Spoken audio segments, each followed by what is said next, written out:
Kadang, cinta tak pergi begitu saja. Ia perlahan memudar. Seperti cahaya sore yang tak lagi hangat, tapi tetap indah. Namaku Mira. Dulu aku istri yang percaya bahwa cinta bisa menghidupi segalanya. Bahkan kemiskinan, bahkan luka. Tapi ternyata, cinta juga bisa kalah oleh gengsi. Ketika suamiku, Anton, memilih dunia yang berkilau, aku dibiarkan sendiri.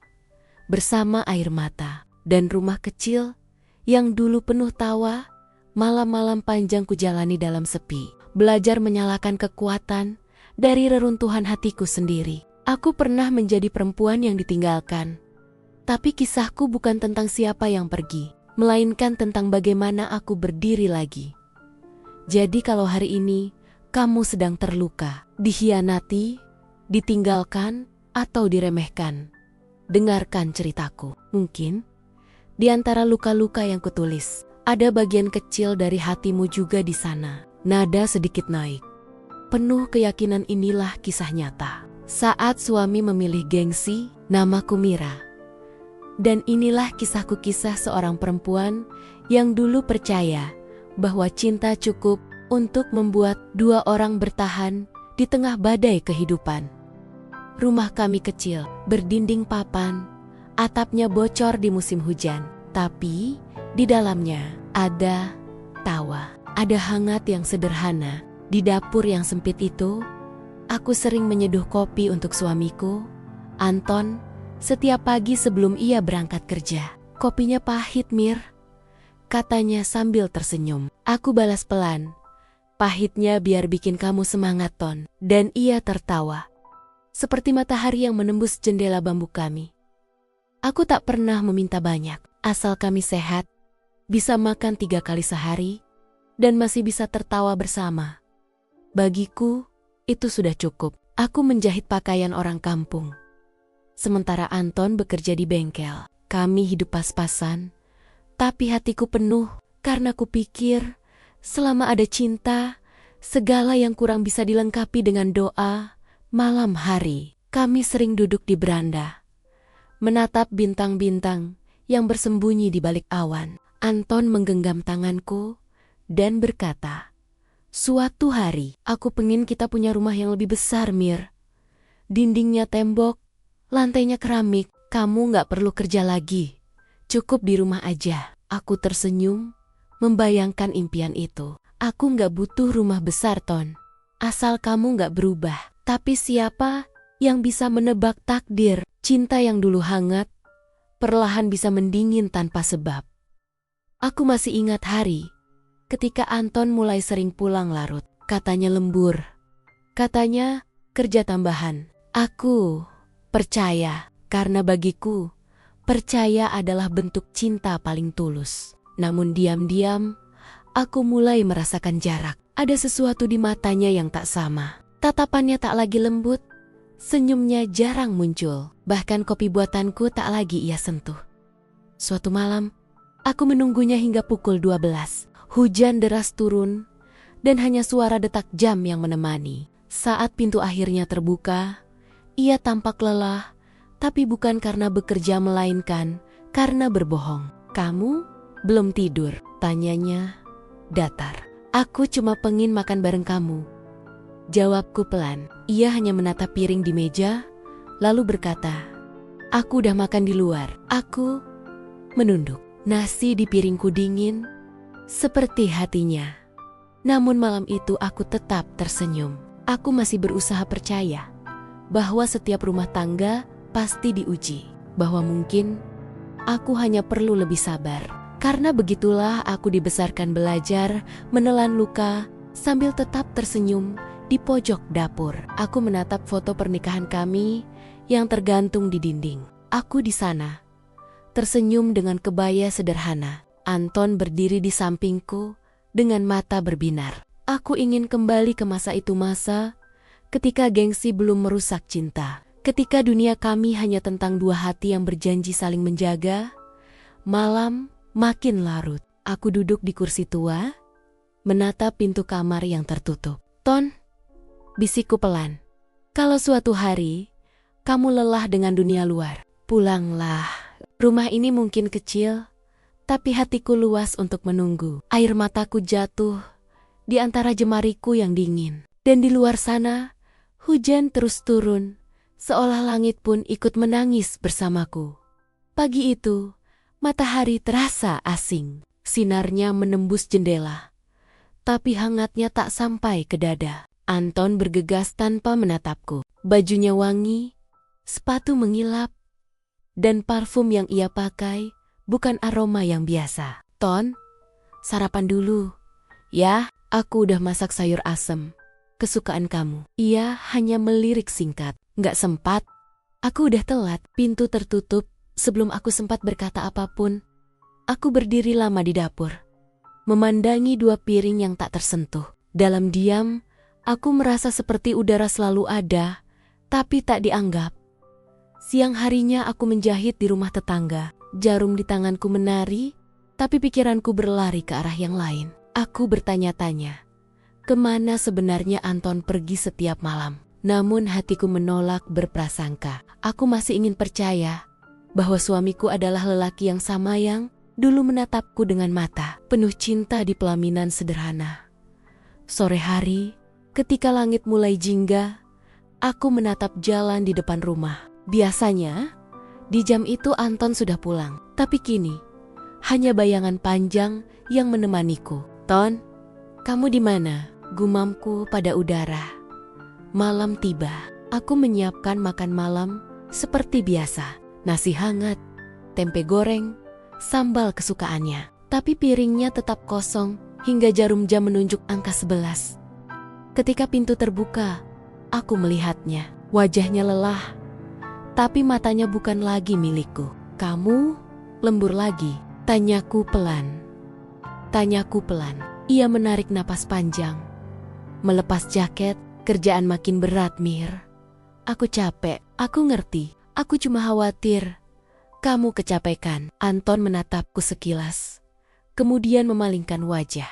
Aku mandi dulu. Suara air di kamar mandi terdengar lama. Aku menunggu di meja makan, menatap piringnya yang sudah dingin. Aku ingin bicara, ingin menanyakan apa yang sebenarnya terjadi. Tapi setiap kali aku membuka mulut, hatiku menolak. Aku takut jawabannya akan lebih menyakitkan dari prasangka. Malam itu, setelah ia tertidur, aku duduk di tepi ranjang. Wajahnya terlihat tenang dalam tidur. Aku menyentuh tangannya perlahan. Ton, bisikku. Aku tahu kamu lelah, tapi jangan pergi terlalu jauh. Aku masih di sini, masih jadi istrimu, masih percaya bahwa kamu cuma butuh waktu. Air mataku menetes di punggung tangannya.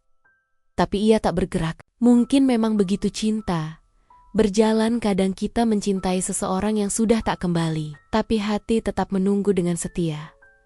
Aku mematikan lampu, menyelimuti tubuhnya, lalu berdoa dalam gelap. Ya Tuhan, kalau cinta ini memang harus diuji, tolong kuatkan aku. Jangan biarkan aku membenci dia yang dulu aku pilih karena cinta. Dan malam itu, aku tertidur dalam pelukan sepi. Di antara suara jangkrik dan angin yang masuk lewat celah jendela, aku masih percaya bahwa semua akan baik-baik saja. Aku tidak tahu bahwa keyakinanku itu sebentar lagi akan hancur perlahan. Bersama runtuhnya kepercayaan yang dulu kukira tak akan pernah pudar.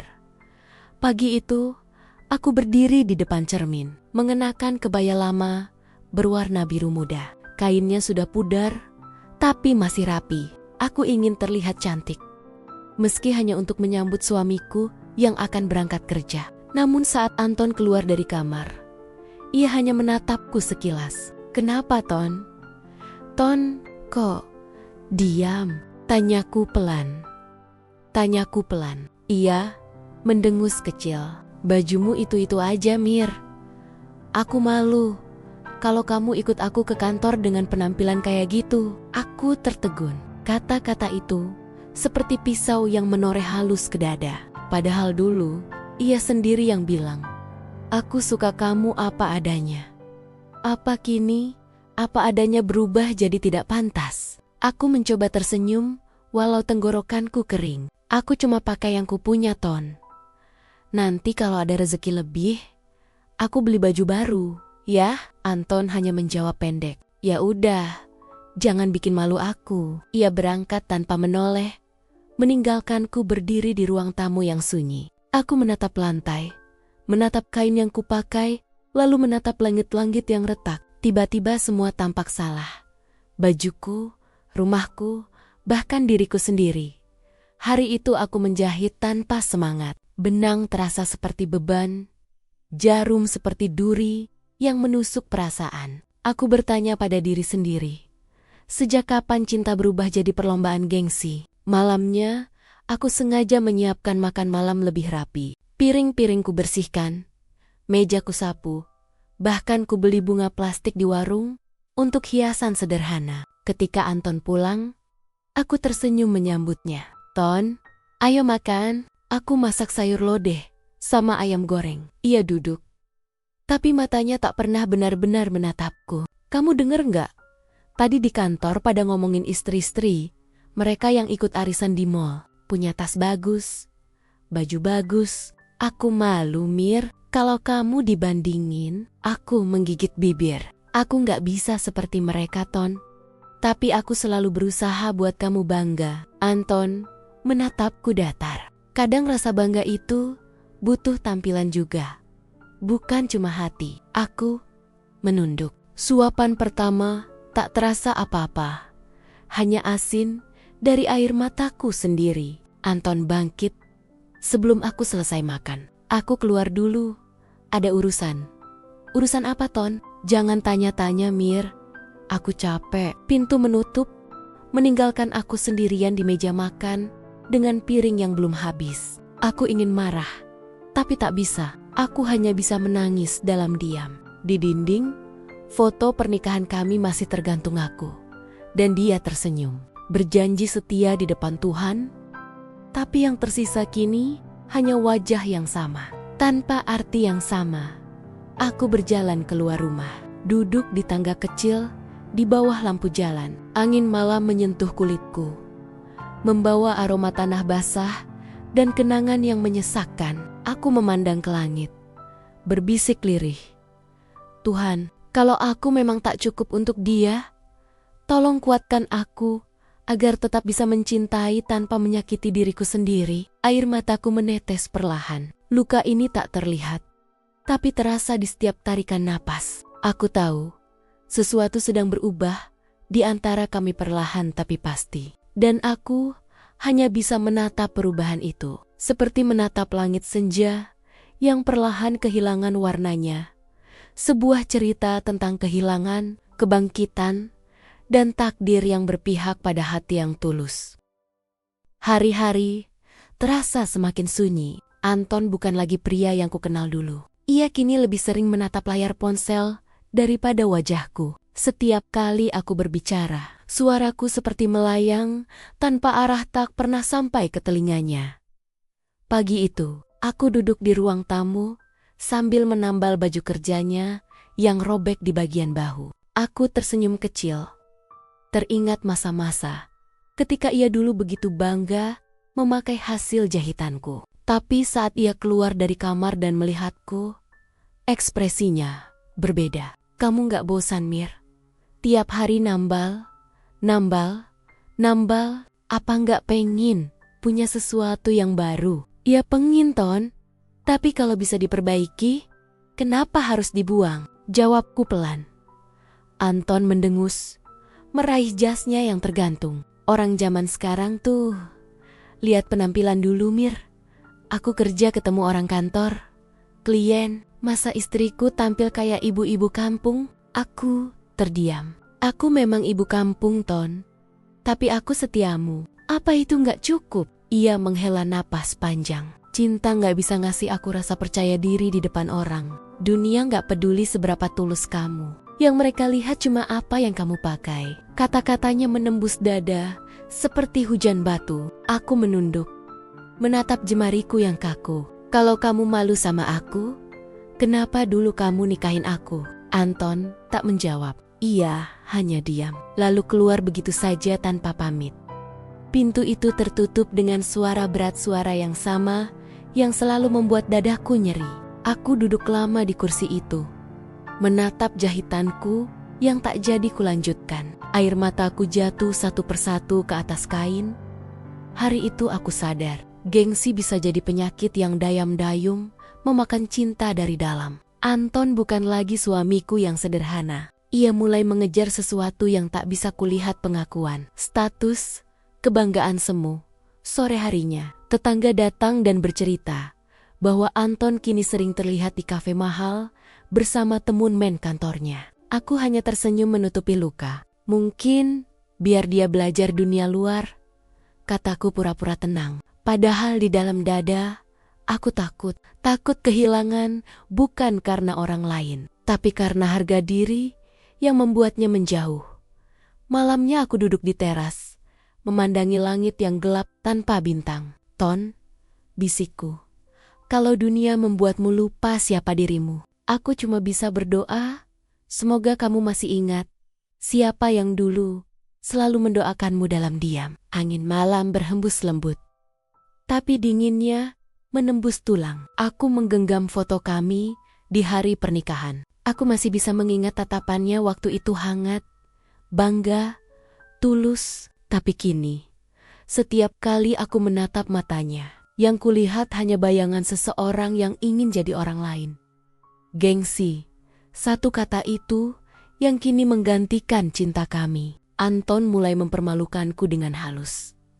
Dari pakaian, cara bicara, sampai latar belakang keluargaku. Ia mulai lupa bahwa dulu ia jatuh cinta pada kesederhanaan itu. Aku menatap lampu yang redup di dalam rumah. Mungkin bagi dunia, aku cuma perempuan biasa. Tapi aku tahu aku bukan perempuan lemah.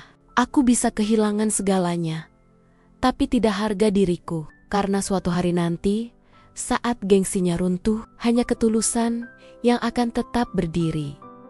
Malam itu hujan turun pelan, seperti doa yang tak sampai. Aku duduk di meja makan, menatap dua piring yang sudah dingin sejak maghrib. Jam di dinding berdetak pelan, mengiringi kesepianku. Anton belum pulang lagi.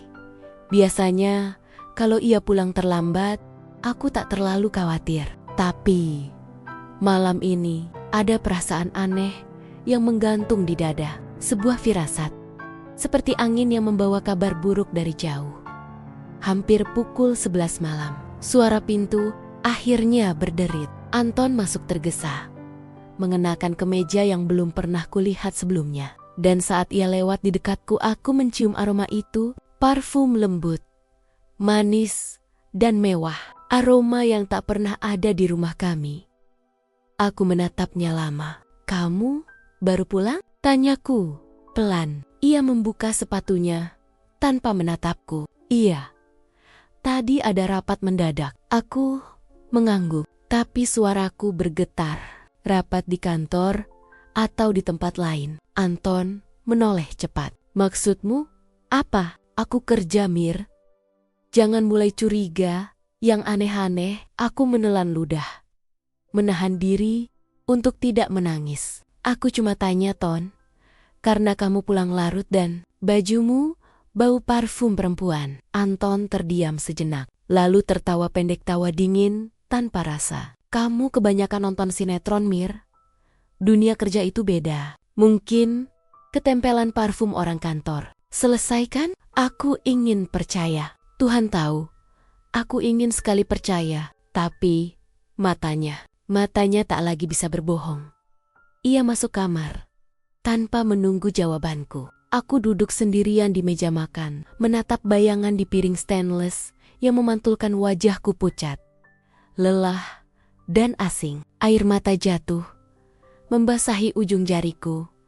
Malam itu, aku tak bisa tidur. Setiap suara motor di jalan membuat jantungku berdebar. Setiap aroma sabun dari bajunya membuatku ingin bertanya, apakah masih ada aku di hatinya? Keesokan paginya, saat aku mencuci bajunya, aku menemukan sesuatu di saku struk restoran mewah di tengah kota. Hanya 2 porsi makan malam. Aku menatapnya lama. Jantungku berdegup pelan, tapi dalam. Ton, bisikku di bawah napas. Kalau benar ada dia, kenapa harus aku yang terus menunggu? Sore itu, ketika Anton pulang, aku menatapnya dalam-dalam. Ton, kamu bahagia sama aku? Ia menatapku sekilas. Kenapa nanya gitu? Karena akhir-akhir ini, kamu bukan cuma jauh, tapi juga berbeda. Rumah ini terasa sepi, meski kamu di dalamnya. Ia menghela napas berat. Mir, jangan bikin suasana tegang. Aku capek kerja. Aku cuma pengin istirahat. Aku ingin menjerit. Tapi suaraku terkunci di tenggorokan. Ia berlalu masuk kamar, meninggalkan aku di ruang tamu yang kini hanya diisi bayangan dan aroma parfum asing yang masih tertinggal di udara.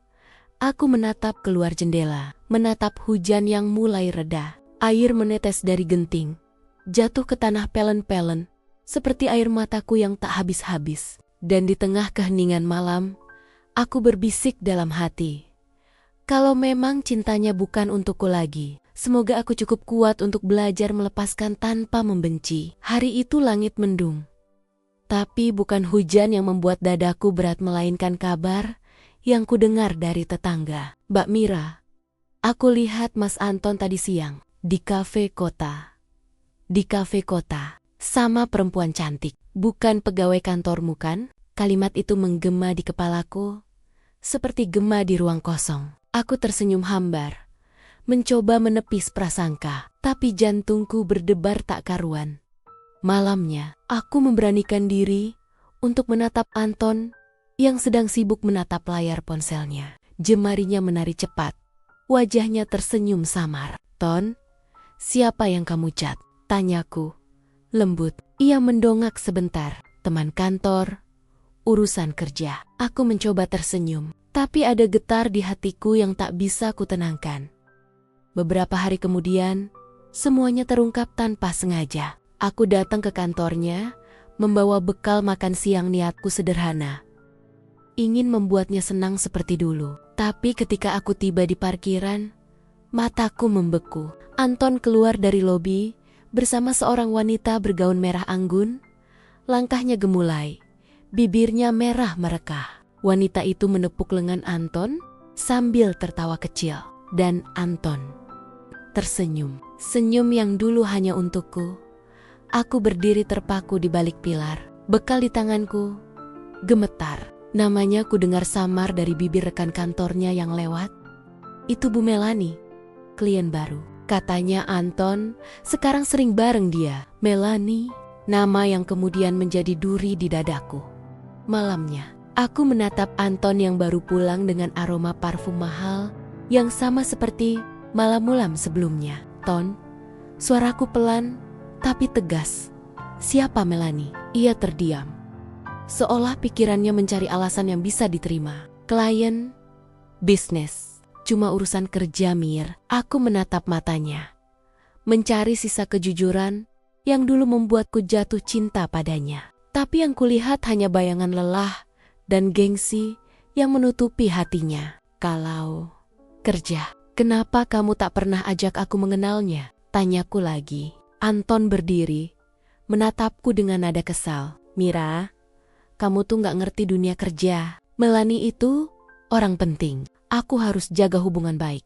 Ngerti? Aku menggenggam ujung rokku, menahan diri agar air mata tak jatuh. Menjaga hubungan baik atau menjaga perasaanmu padanya? Anton memalingkan wajah. Tak ada jawaban. Keheningan itu lebih menyakitkan dari 1000 kata dusta. Sejak malam itu, aku tahu ada celah yang tak bisa kututup lagi di antara kami. Ia mulai jarang pulang, sering berpakaian rapi tanpa alasan, membawa ponsel kemanapun, bahkan ke kamar mandi. Dan setiap kali aku mencoba bicara, ia selalu menuduh aku berlebihan, cemburu tanpa dasar. Padahal yang aku cemburui bukan sekadar perempuan lain. Aku cemburu pada diriku yang dulu yang masih punya tempat di hatinya. Aku sering duduk sendiri di teras rumah, menatap langit malam dan bertanya dalam hati, apa aku salah karena mencintai terlalu tulus, hingga tak punya sisa untuk mencintai diri sendiri. Sampai akhirnya suatu sore, Anton pulang dengan wajah sumringah. Ia membawa jam tangan baru, parfum baru, dan senyum baru yang tak ku tahu untuk siapa. "Ton, dari mana uangnya?" tanyaku. Lembut. "Bonus kerjaan," jawabnya cepat. Padahal aku tahu, perusahaannya belum memberi bonus apapun. Aku hanya mengangguk. Dan malam itu, untuk pertama kalinya, aku berdoa, bukan untuk mempertahankan, tapi untuk diberi kekuatan melepaskan. Karena aku mulai sadar, mungkin aku sedang mencintai seseorang yang sudah tak lagi menjadi rumah. Pagi itu matahari bersinar terang, tapi hatiku justru gelap. Di meja makan, hanya tersisa satu cangkir kopi yang mulai dingin, satu kursi kosong, dan satu hati yang menunggu tanpa kepastian. Anton sudah berangkat sejak subuh tanpa pamit. Tanpa sarapan, tanpa tatapan. Entah sejak kapan, rumah ini kehilangan suaranya. Tak ada lagi tawa di dapur. Tak ada lagi obrolan ringan tentang hari-hari kami. Yang tersisa hanya bunyi detik jam, memantulkan kesunyian yang menua bersama luka. Sore harinya, saat aku sedang menyapu halaman, suara motor Anton terdengar berhenti di depan rumah. Aku menoleh ia, turun bersama Melani. Perempuan itu turun dengan anggun, bibir merahnya melengkung senyum, tas mewah menggantung di bahunya. Aku terpaku. Anton terlihat gugup, tapi tak sempat mencegah apapun. Melani melangkah mendekat. Suaranya lembut, namun penuh kesombongan tersembunyi. "Oh, jadi ini rumahnya Anton," katanya sambil tersenyum tipis. "Iya," jawabku lirih. "Dan aku, istrinya." Melani mengangkat alis, pura-pura kaget. "Oh, aku kira kamu sudah cerai. Soalnya Anton bilang, kalian sudah nggak cocok lagi." Kata-kata itu menusuk lebih dalam dari pisau manapun. Aku menatap Anton, berharap ada bantahan, tapi yang kudapat hanya diam. "Ton, apa maksudnya?" tanyaku dengan suara bergetar. Ia menunduk, menghindari pandanganku. "Mir, jangan ribut di depan orang. Melani cuma klien." "Klien? Klien?" potongku. Air mataku mulai jatuh. "Klien yang kamu antar pulang? Klien yang kamu bawa ke rumah istrimu sendiri?" Melani tersenyum sinis. "Tenang aja, Bu Mira. Kalau Anton gak bahagia di sini, aku bisa buat dia bahagia." Aku ingin berteriak, tapi tubuhku kaku. Rasanya dunia berhenti berputar. Aku menatap Anton lelaki yang dulu pernah bersumpah akan melindungiku dari sedih. Kini justru menjadi sumber air mataku. Anton akhirnya berkata lirih. Suaranya datar, seperti tak lagi punya rasa. "Mira, aku capek hidup begini. Aku pengen perubahan. Aku pengen istri yang bisa diajak kemana-mana, yang bisa buat aku bangga di depan orang." Dadaku sesak. Aku menggenggam ujung kainku erat-erat. "Jadi selama ini kamu malu punya istri seperti aku?" Anton tak menjawab, tapi diamnya sudah cukup menjelaskan segalanya. Aku menatap langit sore yang berubah jingga. "Ton, aku gak punya baju mahal, gak punya wajah cantik seperti dia. Tapi yang kupunya cuman hati yang tulus untuk mencintaimu. Tapi kalau itu gak cukup lagi, mungkin aku memang harus belajar berhenti berharap." Anton hanya menunduk. Melani tersenyum puas, lalu berjalan menuju mobilnya, meninggalkan aroma parfum yang lagi-lagi menyesakkan dadaku. Malam itu, aku menangis dalam diam, bukan karena aku kehilangan Anton, tapi karena aku sadar, aku kehilangan diriku sendiri dalam usaha mempertahankan cinta yang sudah mati. Perlahan-lahan, aku duduk di tepi ranjang, menatap foto pernikahan kami di dinding. Wajah kami dulu begitu bahagia, begitu yakin bahwa cinta bisa mengalahkan segalanya. Tapi ternyata, cinta pun bisa kalah. Oleh gengsi dan kemewahan semu, aku berbisik pelan sebelum memejamkan mata. "Tuhan, kalau dia memang bukan milikku lagi, tolong, lepaskan aku tanpa rasa benci." Karena mencintainya, kini hanya membuatku berdarah. Rumah ini dulu penuh tawa. Tiap pagi, aroma nasi goreng buatanku bercampur dengan suara Anton yang memanggilku dari kamar. Kami bercanda tentang hal kecil, tentang sandal yang tertukar, tentang teh yang terlalu manis. Tapi kini, setiap dindingnya hanya memantulkan gema langkahku sendiri. Anton semakin jarang pulang. Kalaupun pulang, ia datang hanya untuk mengambil baju. Kadang membawa aroma parfum yang bukan milikku, meninggalkan jejak yang mengiris dada. Aku masih menyiapkan makan malam setiap hari, kebiasaan lama yang susah kutinggalkan. Tapi meja makan itu seperti panggung kosong. 2 piring, 2 sendok, tapi cuma satu jiwa yang bertahan. Suatu malam, ia datang lagi. Tapi kali ini berbeda. Tatapannya tajam, seperti sudah menyiapkan kata yang akan mematahkan sesuatu dalam diriku. "Mir, kita harus bicara," katanya pelan tapi tegas. Aku duduk, menatap wajahnya yang dingin. "Tentang apa, Ton?" Ia menarik napas panjang, lalu mengucapkan kalimat yang mengubah segalanya. "Aku mau pisah." Jantungku berhenti sejenak. "Pisah?" ulangku lirih. "Kamu serius?" "Aku udah capek. Aku pengen hidup yang lebih baik. Aku pengen bebas, Mir." Aku menatapnya, mencari sedikit rasa yang dulu ada. Tapi yang kulihat hanyalah lelaki asing yang pernah aku cintai. "Bebas dari apa, Ton?" "Dari istri yang cuma ingin kamu pulang tepat waktu? Dari rumah sederhana yang kamu bangun dengan keringatmu sendiri?" Ia terdiam sejenak, lalu berkata tanpa menatapku, "Aku butuh istri yang bisa mendukung karierku, yang bisa tampil layak di depan klien, bukan seperti ini." Setiap katanya seperti cambuk di dada. Aku menunduk, berusaha menahan air mata, tapi suaraku pecah juga. "Aku memang bukan wanita glamor, Ton, tapi aku selalu setia menunggumu pulang. Meski perutku lapar dan hatiku retak." "Itu belum cukup." "Ya." Anton berdiri. Suaranya kini lebih keras. "Cukup, Mir. Aku udah gak bisa pura-pura bahagia lagi." Keheningan menggantung. Hanya suara detak jam dan napas tertahan. Aku menatapnya terakhir kali sebelum ia pergi ke kamar, mengemasi barang-barangnya. Aku ingin menghentikannya, tapi kakiku lemah, Ton. Suaraku bergetar. "Kalau kamu benar-benar pergi, jangan lupa bawa semua gengsimu. Karena di sini, yang tersisa cuma cinta tanpa harga." Ia berhenti sejenak di depan pintu, lalu melangkah pergi. Suara mobilnya menjauh, meninggalkan aku sendirian bersama bayangan malam yang panjang.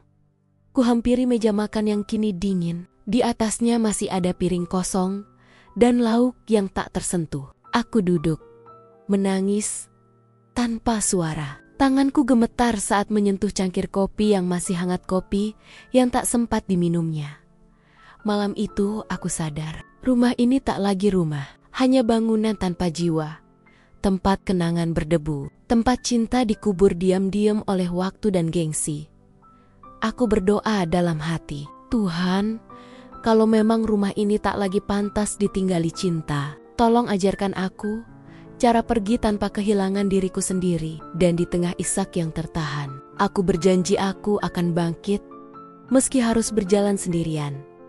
Pagi itu matahari seperti enggan menampakkan diri. Langit mendung, udara lembab, dan suasana rumahku terasa begitu hampa. Anton sudah tak pulang 2 malam berturut-turut. Awalnya aku mencoba menenangkan diri, berpikir, mungkin dia sibuk, mungkin ada urusan kantor, atau mungkin sedang menenangkan pikiran. Tapi pagi ini hatiku tahu, kali ini berbeda.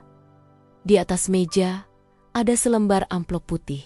Namaku tertulis di atasnya dengan tulisan tangan yang dulu begitu kukenal, kini terasa asing. Tanganku bergetar saat membukanya. "Mira, maaf, aku harus pergi. Jangan tunggu aku. Hidup kita sudah berjalan di jalur yang berbeda. Jaga dirimu." Hanya itu 4 kalimat pendek yang menghancurkan seluruh dunia yang kubangun bersamanya. Aku duduk di kursi, menatap amplop itu lama. Hening, hampa, sampai air mata jatuh satu persatu, menodai tulisan yang kini mulai kabur. Aku menatap sekeliling. Dinding yang dulu penuh foto kenangan, kini terasa seperti saksi bisu dari perpisahan tanpa selamat tinggal. Aku berjalan menuju kamar. Dan di sana lemari separuh kosong. Baju-bajunya tak ada. Parfum, jam tangan, sepatu favoritnya semuanya lenyap. Anton benar-benar pergi. Tanpa pamit, tanpa menatap wajahku untuk terakhir kali. Aku berlutut di lantai, menangis sejadi-jadinya. "Ton, kenapa kamu tega?" Suaraku serak. "Aku bukan orang asing yang datang tiba-tiba dalam hidupmu. Aku istrimu, orang yang dulu kamu janjiin gak akan kamu tinggalkan apapun yang terjadi." Hanya suara detak jam di dinding yang menjawab. Dan di antara isaku, aku menyadari ternyata yang paling menyakitkan bukan ditinggalkan, tapi dilupakan sia-sialah. Aku tak pernah berarti. Hari-hari berikutnya terasa seperti berjalan di kabut. Aku bangun tanpa semangat, makan tanpa rasa, dan tidur tanpa mimpi. Tetangga mulai berbisik, menatapku iba. Ada yang bilang, Anton sudah tinggal bersama perempuan itu Melanie. Ada yang bilang, mereka sering terlihat makan malam di tempat mahal, tersenyum seperti dua orang yang tak punya masa lalu. Setiap kali mendengar kabar itu, dadaku seperti diremas. Tapi aku berusaha tegar. Aku tak ingin menangisi lelaki yang memilih pergi demi gengsinya sendiri. Biarlah dia hidup di dunianya yang mewah. Gumamku pelan, karena aku akan belajar berdiri di atas luka. Malam itu, aku menyalakan lilin kecil di meja makan tempat kami dulu sering berbagi cerita. Aku berbicara pada bayangannya, seolah ia masih di sana. "Ton, kalau suatu hari kamu sadar, kalau yang kamu cari bukan kemewahan, tapi kedamaian, aku mungkin sudah bukan siapa-siapa. Tapi, aku akan tetap mendoakanmu. Dari jauh." Aku menatap lilin itu lama. Cahaya kecilnya bergetar, seperti hatiku masih hidup, meski hampir padam. Dan di tengah kesunyian malam, aku menulis satu kalimat di buku harianku. "Hari ini, suamiku pergi tanpa pamit, tapi aku tidak akan mati hanya karena ditinggalkan. Aku akan bertahan, karena hatiku masih punya Tuhan." Hari-hari setelah Anton pergi, terasa seperti hidup tanpa warna. Setiap pagi, aku terbangun bukan karena sinar matahari, tapi karena rasa sepi yang membangunkan lebih dulu. Kasur di sebelahku dingin, kosong, dan setiap kali aku menatap sisi itu, dada ini sesak oleh kenangan yang terus mengendap, seperti debu tak bisa hilang, tapi perlahan menyesakkan napas. Aku berjalan ke dapur, membuat secangkir kopi seperti biasa. Dulu aroma kopi ini menandai pagi yang hangat. Kini ia hanya mengingatkanku pada seseorang yang tak akan kembali. Aku duduk di meja makan, menatap kursi yang dulu Anton duduki. "Aku nggak tahu, Ton," bisikku lirih. "Lebih berat kehilanganmu atau kehilangan diriku yang dulu waktu masih bersamamu." Hari itu aku memutuskan untuk membersihkan rumah. Bukan sekadar menyapu debu di lantai, tapi juga menyapu sisa-sisa luka yang masih tertinggal. Aku memasukkan semua barang miliknya ke dalam satu kardus kemeja, dasi, parfum, bahkan cangkir favoritnya yang retak. Setiap benda seperti menyimpan kisah yang menusuk. Tawa, pertengkaran, pelukan, janji-janji yang kini tinggal abu. Saat mataku menangkap foto pernikahan kami, tanganku bergetar. Aku menatap wajah kami di sana, dua manusia yang dulu percaya cinta bisa menyelamatkan segalanya. Aku tersenyum getir. Ternyata cinta gak selalu kalah karena orang ketiga. Ya, kadang ia mati karena gengsi dan ketidakpuasan. Kusimpan foto itu di laci, bukan untuk melupakan, tapi untuk belajar melepaskan. Hari demi hari berlalu. Aku mulai belajar berdamai dengan sunyi. Aku menjahit pakaian, membantu tetangga membuat kue, sedikit demi sedikit mengumpulkan uang. Ada rasa lelah yang luar biasa, tapi juga ada kekuatan kecil yang tumbuh di dada, kekuatan yang dulu tak pernah kusadari.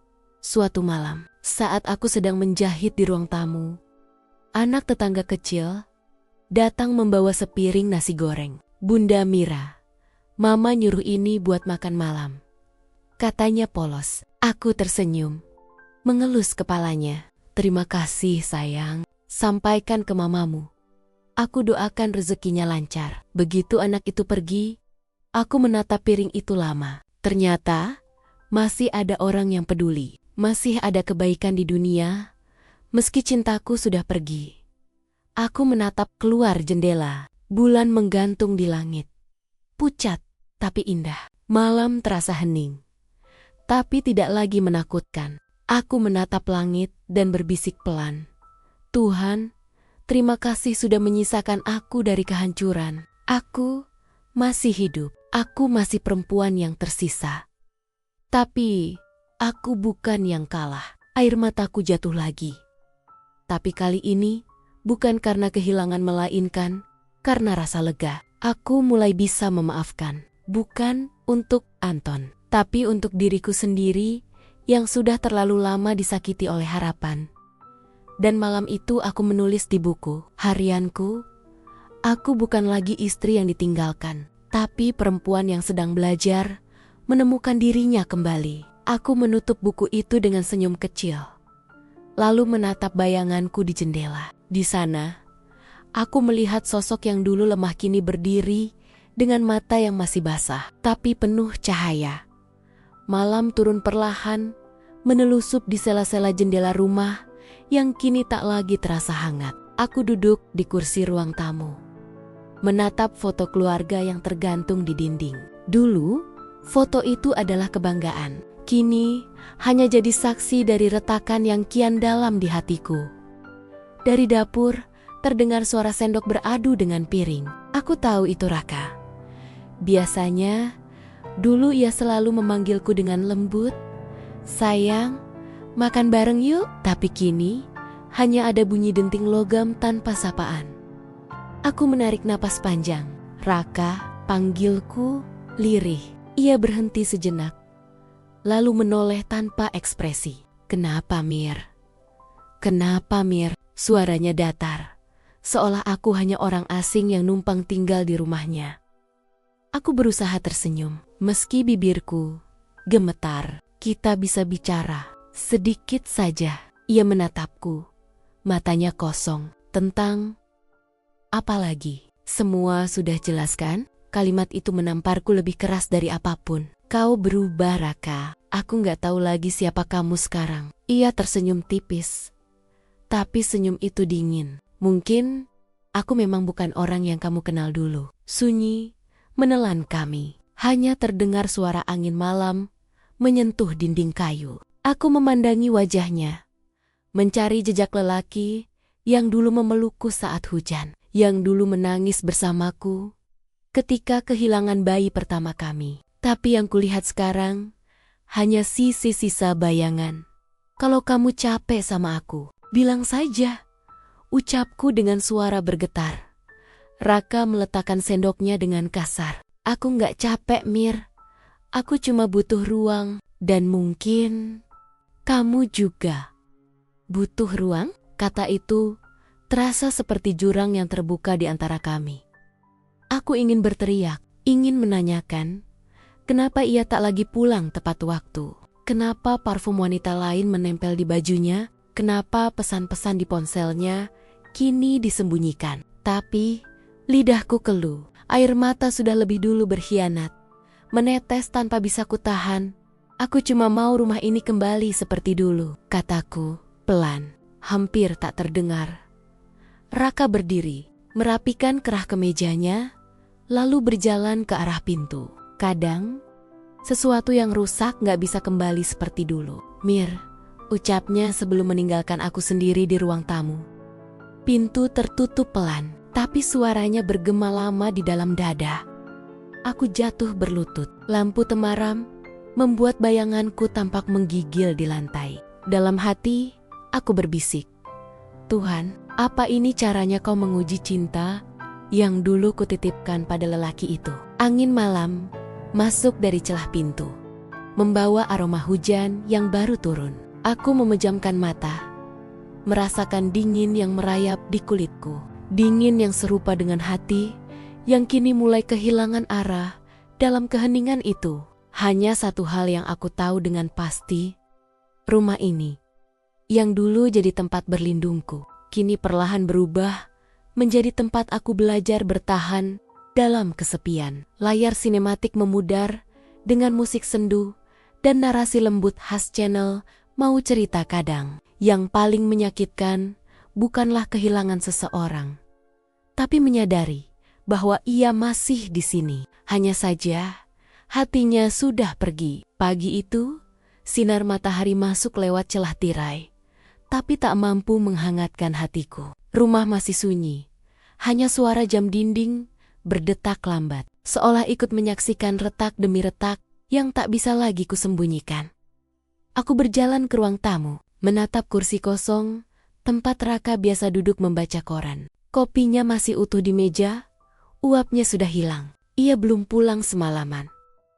Aku berusaha menenangkan diri, menolak segala prasangka yang berputar di kepala. Tapi rasa curiga itu seperti api kecil di dalam dada semakin kutahan. Semakin panas membakar, ponselnya tergeletak di atas meja. Ia lupa membawanya. Aku menatap benda itu lama. Jantungku berdetak cepat. Dalam hatiku, ada suara yang berbisik. Jangan buka, Mir. Kalau kau buka, semuanya akan berubah. Tapi jari-jariku sudah lebih cepat dari pikiranku. Layar menyala. Ada pesan masuk dari seseorang bernama Nadia. Tanganku bergetar. Aku membuka pesannya satu persatu. Aku kangen kamu, Raka. Malam tadi masih kebayang semuanya. Kapan kita bisa ketemu lagi tanpa harus sembunyi? Mataku panas, nafasku sesak, rasanya dunia berhenti berputar. Aku menggenggam ponsel itu erat, lalu terduduk di lantai. Jadi, ini alasanmu, Raka, bisikku. Air mata mengalir tanpa suara, jatuh ke layar ponsel yang kini terasa seperti pisau tajam menusuk dadaku. Pintu rumah tiba-tiba terbuka. Raka muncul, wajahnya lelah tapi panik melihatku. Mira, kamu kenapa? Aku berdiri perlahan, menatapnya dengan mata yang basah. Kamu tanya aku kenapa? Aku mengangkat ponselnya. Ini, Raka, ini alasannya kenapa kamu tak pernah pulang. Siapa? Nadia. Wajahnya memucat, tapi hanya sesaat. Ia mencoba tersenyum miring, menutupi ketakutan yang jelas di matanya. Mira, kamu salah paham. Aku memotong cepat. Suaraku bergetar namun tajam. Salah paham? Kau mau bilang pesan seperti ini cuma lelucon? Hening, ia menunduk, tak menjawab. Dan disitulah aku tahu, kebenarannya tak lagi bisa disangkal. Aku melangkah mendekat. Suara air mataku terdengar lebih keras dari kata-kataku. Aku bertahan, Raka. Bahkan saat hatiku hancur, aku masih berharap kau cuma lelah, bukan berkhianat. Raka menatapku, matanya redup. Aku gak bermaksud nyakitin kamu, Mir. Aku cuma tersesat. Tersesat? Aku tertawa lirih.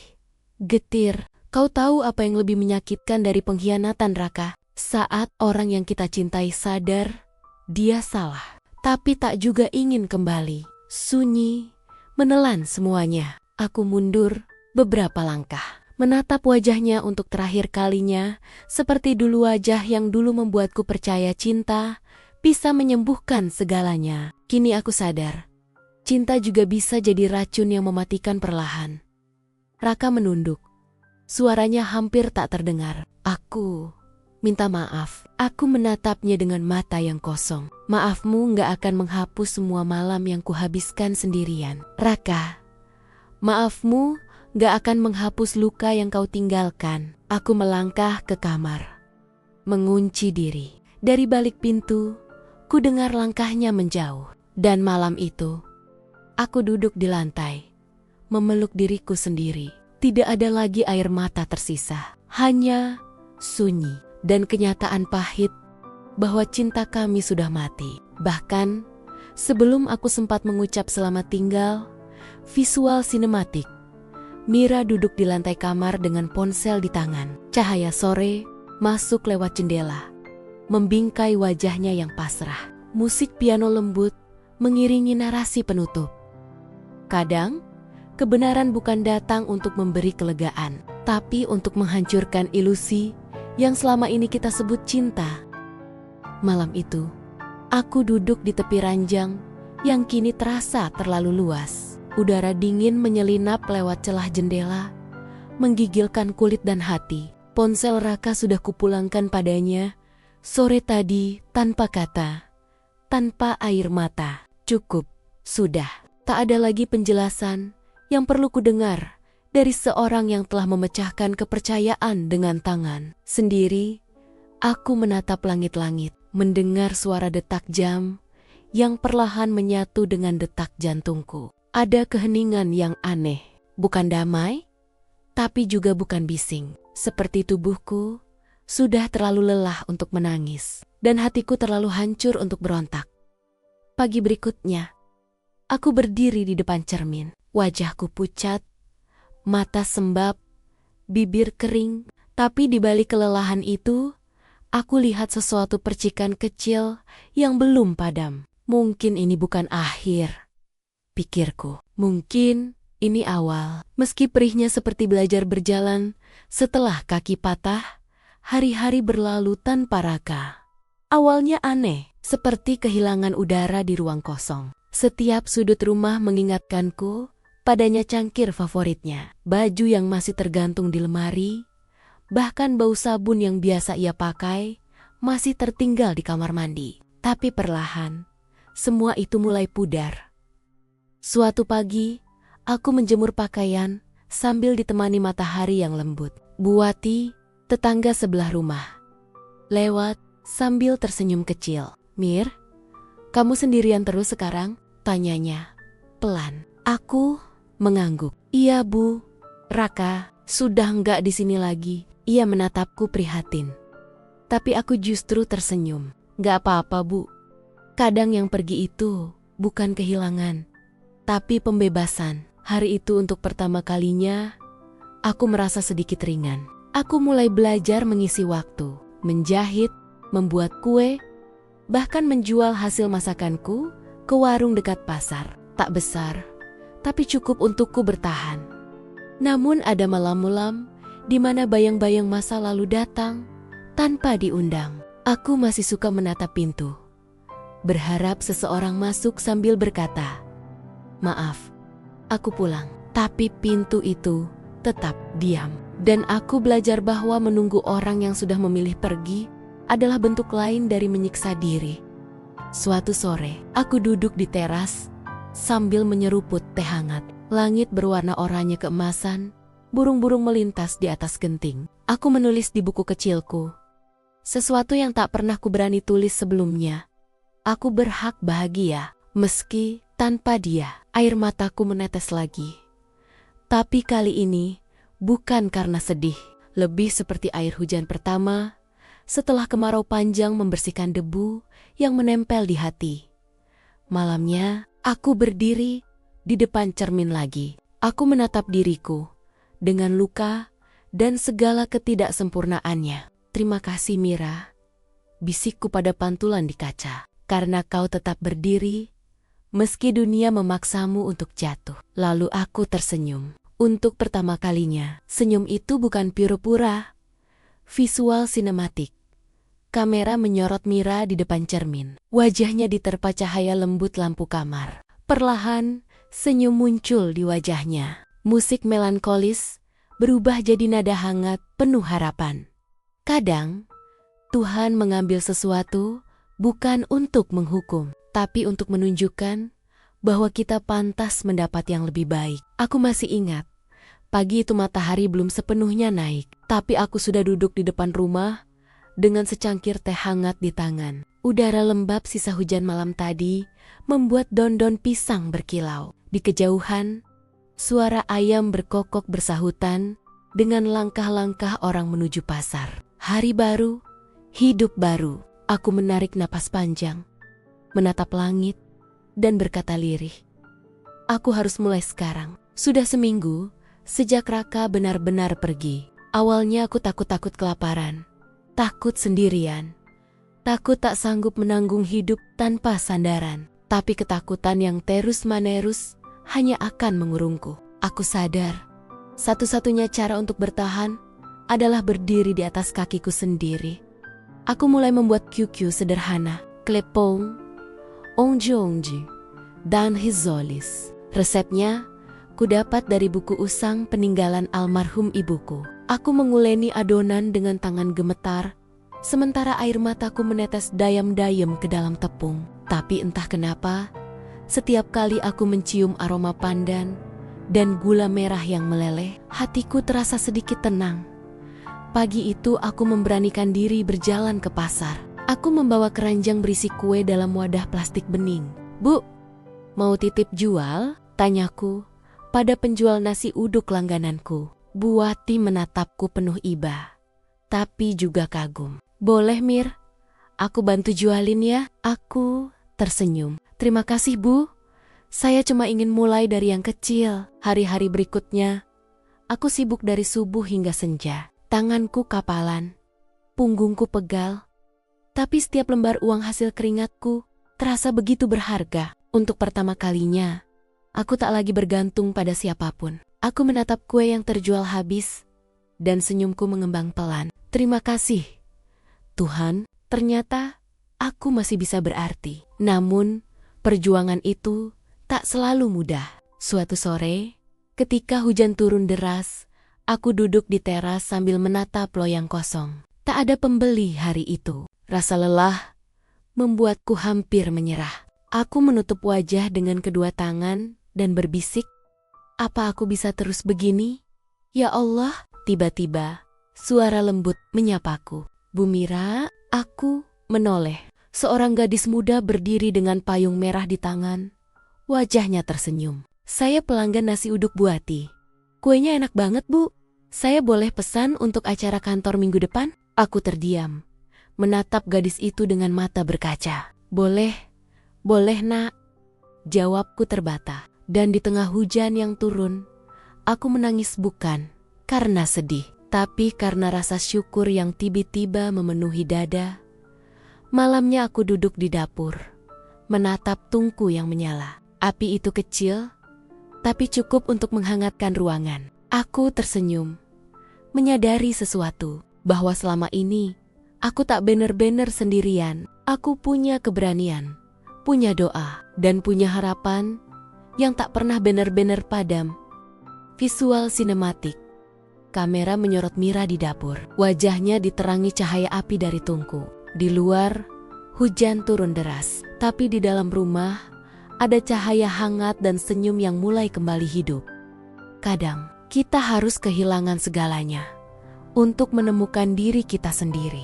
Bukan karena dunia kejam, tapi karena Tuhan tahu kita pantas jadi lebih kuat. Pagi itu berbeda. Udara terasa lebih segar, dan matahari seakan menyapa dengan lembut di sela dedaunan. Aku menatap deretan kue di meja kayu. Onde-onde, risoles, dan klepon yang baru matang. Harumnya menenangkan, seperti doa yang menjelma jadi aroma manis di udara.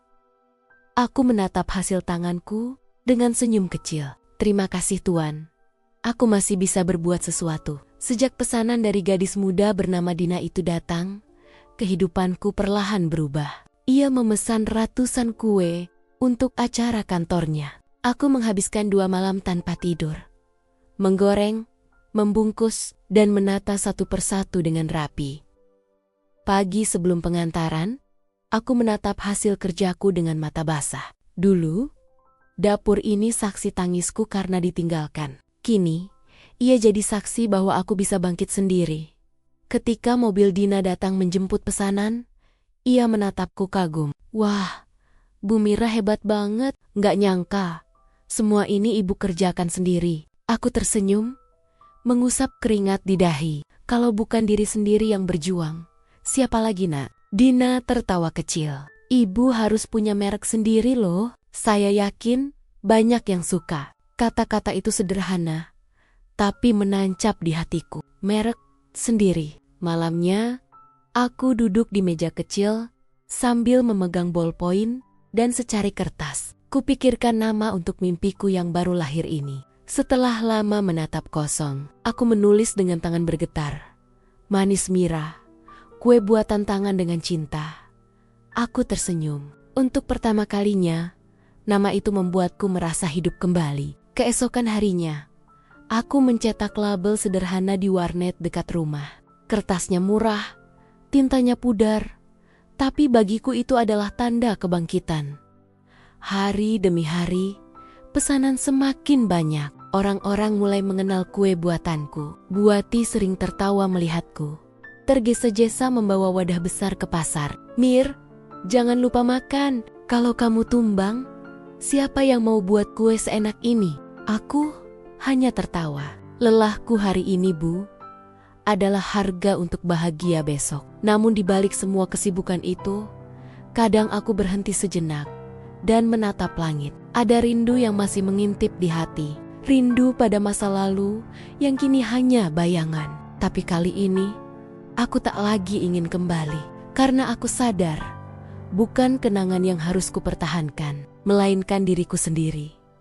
Sore itu, Dina datang lagi. Kali ini bersama beberapa temannya. Ibu, boleh kami ambil foto sama ibu? Kami mau unggah ke media sosial. Biar banyak yang tahu tentang Manis Mira. Aku tertawa malu. Wah, ibu cuma penjual kue kecil, Nak. Dina menggeleng. Bukan cuma, Bu. Ibu itu inspirasi. Kata itu membuat dadaku sesak bukan karena sedih, tapi karena bahagia yang rasanya asing namun hangat. Aku menatap kamera mereka dengan senyum yang tulus. Bukan senyum untuk seseorang yang kucintai, tapi senyum untuk diriku sendiri yang akhirnya berani memulai lagi. Visual sinematik. Kamera memperlihatkan Mira berdiri di depan rumah. Sederhana dengan nampan berisi kue, cahaya matahari sore membingkai wajahnya yang tenang. Sementara tawa anak muda di sekitarnya menggema lembut. Musik piano bertempo pelan mengalun hangat. Kadang, kebahagiaan datang bukan lewat cinta yang kita kejar, tapi lewat usaha kecil yang kita rawat dengan doa dan air mata.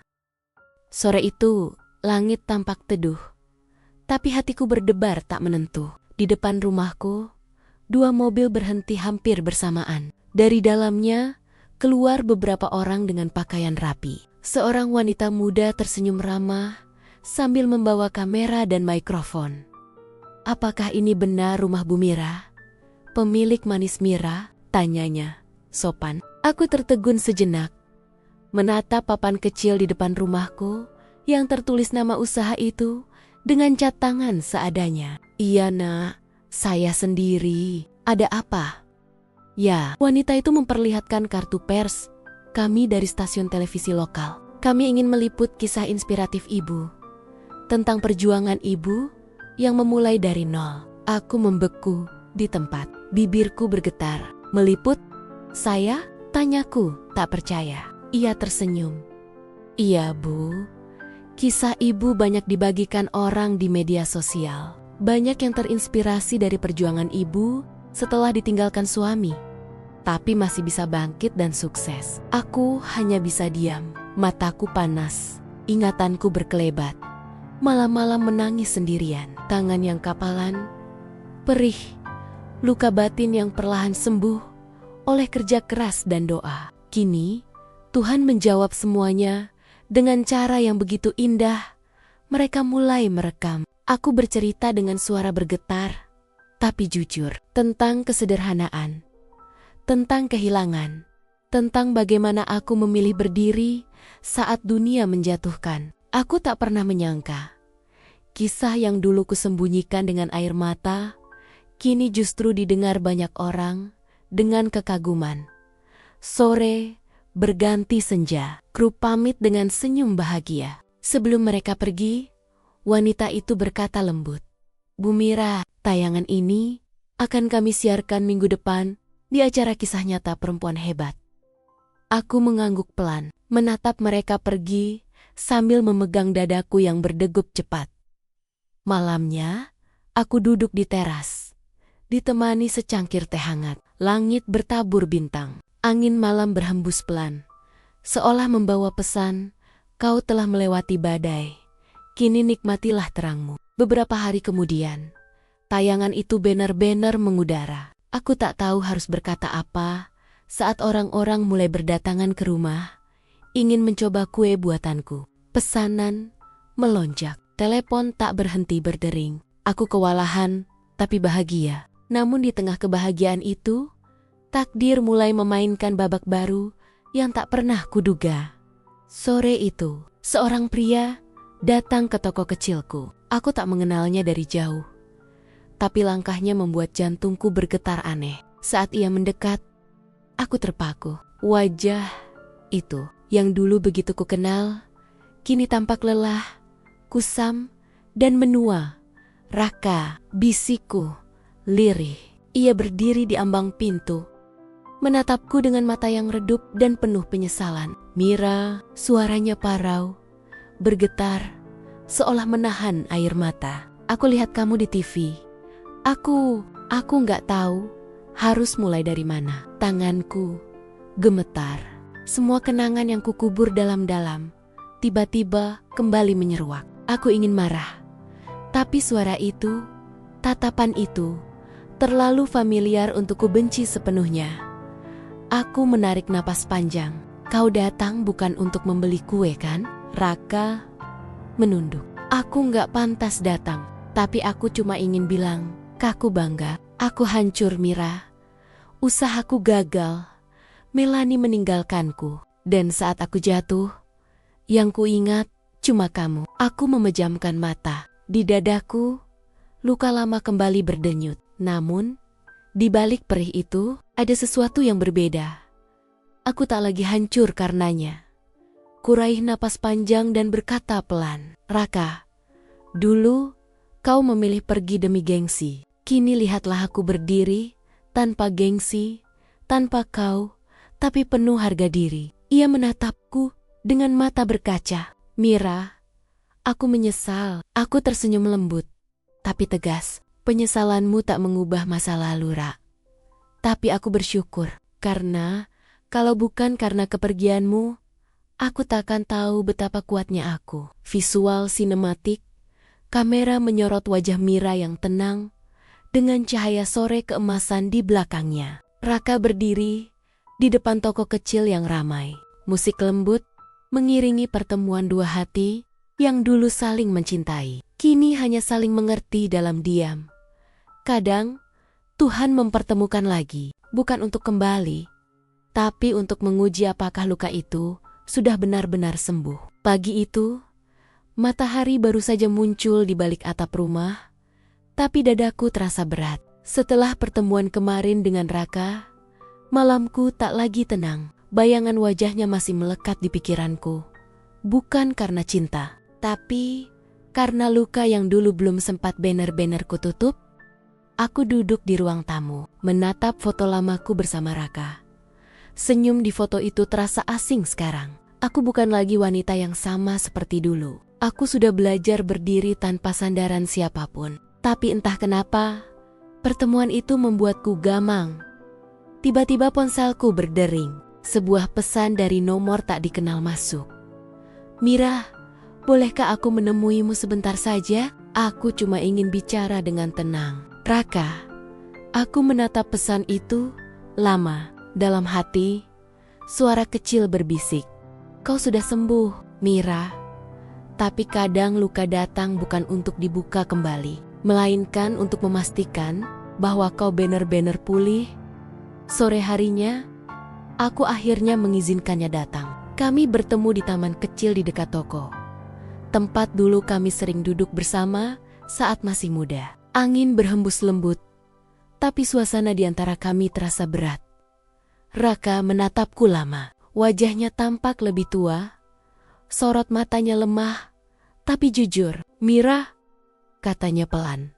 Aku nggak datang untuk minta dikasihani. Aku cuma pengen minta maaf. Dulu, aku bodoh. Aku kira kebahagiaan cuma soal uang dan gengsi. Tapi, ternyata yang paling berharga itu justru hati yang tulus seperti milikmu. Aku menatapnya tanpa menjawab. Ia melanjutkan dengan suara bergetar.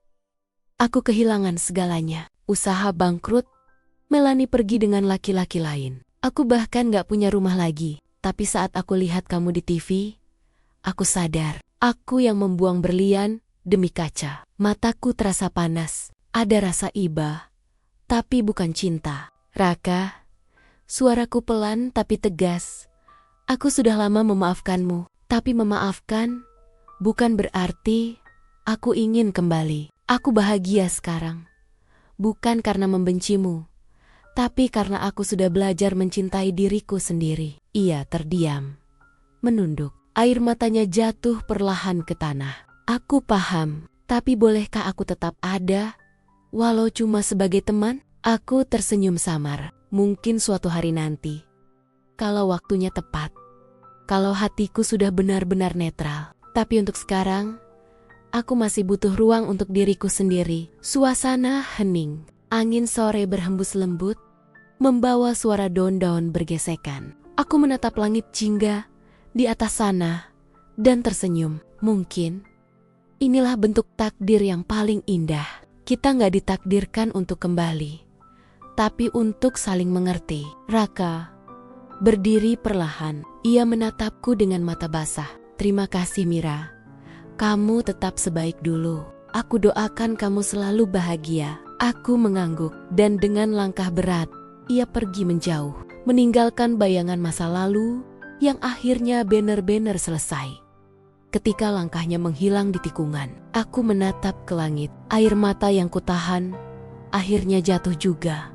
Bukan karena sedih, tapi karena lega. Untuk pertama kalinya, aku benar-benar merasa bebas. Visual sinematik.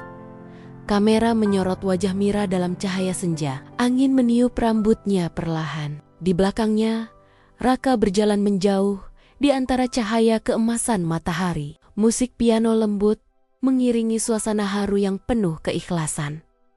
Kadang, cinta bukan untuk dimiliki, tapi untuk dilepaskan dengan doa yang tulus. Dan terkadang, memaafkan adalah bentuk paling tinggi dari mencintai, bukan orang lain, tapi diri sendiri. Kesuksesan itu datang tanpa suara. Tiba-tiba saja toko kecilku yang dulu berdinding kayu dan beratap seng kini berdiri megah dengan papan nama besar bertuliskan Mira Collection. Orang-orang datang, silih berganti, membeli hasil tanganku. Bahkan beberapa media meliput kisah perjalananku dari nol. Namun di balik senyum di layar kaca, ada resah yang tak bisa kurelakan. Semakin tinggi aku naik, semakin banyak tangan yang mencoba menggenggamku. Bukan untuk membantu, tapi untuk mengendalikan. Hari itu, seorang pria muda berjas rapi datang menemuiku di toko. Ia memperkenalkan diri sebagai Reno, seorang investor dari perusahaan besar di Jakarta. Wajahnya bersih, senyumnya menawan, dan tutur katanya begitu manis hingga hampir membuatku lengah.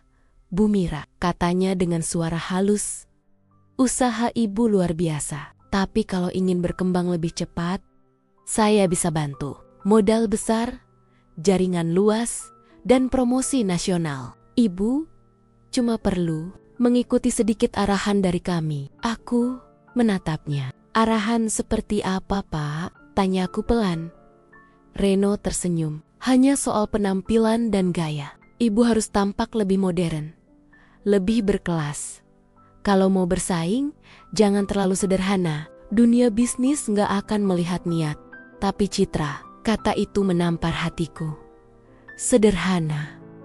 Kata yang dulu membuat Anton malu padaku. Kata yang dulu membuatku ditinggalkan. Aku menarik napas dalam. Pak Reno, ucapku, usaha ini lahir dari kesederhanaan. Dari tangan yang dulu gemetar, menenun kain dengan air mata. Kalau saya ubah semuanya demi gengsi, maka apa bedanya saya dengan mereka yang kehilangan diri karena ingin terlihat kaya? Reno terdiam sejenak, lalu tersenyum tipis. Saya kagum dengan idealisme ibu.